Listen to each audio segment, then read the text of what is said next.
மத்திய கிழக்கு பகுதியில் நிலவும் பதற்றமான சூழ்நிலையை தொடர்ந்து இந்திய பிரதமர் நரேந்திர மோடி ஈரான் அதிபர் மசூத் பெபஸ்கியான் உடன் தொலைபேசியில் பேசினார்.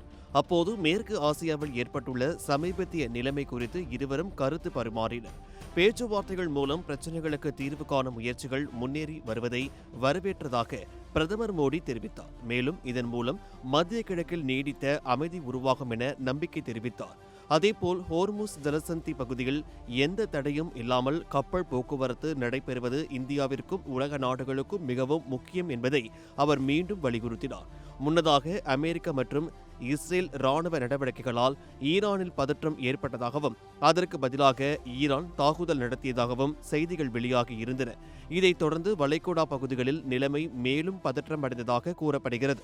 இதற்கிடையில் வரும் ஜூலை 5ஆம் தேதி முதல் 9ஆம் தேதி வரை ஈரான் உச்ச தலைவர் அயதுல்லா அலி காமேனி அவர்களின் இறுதி சடங்கு நடைபெற உள்ளது என்றும் அதில் பங்கேற்க பிரதமர் மோடிக்கு அழைப்பு விடுக்கப்பட்டுள்ளதாகவும் தகவல் வெளியாகியுள்ளது.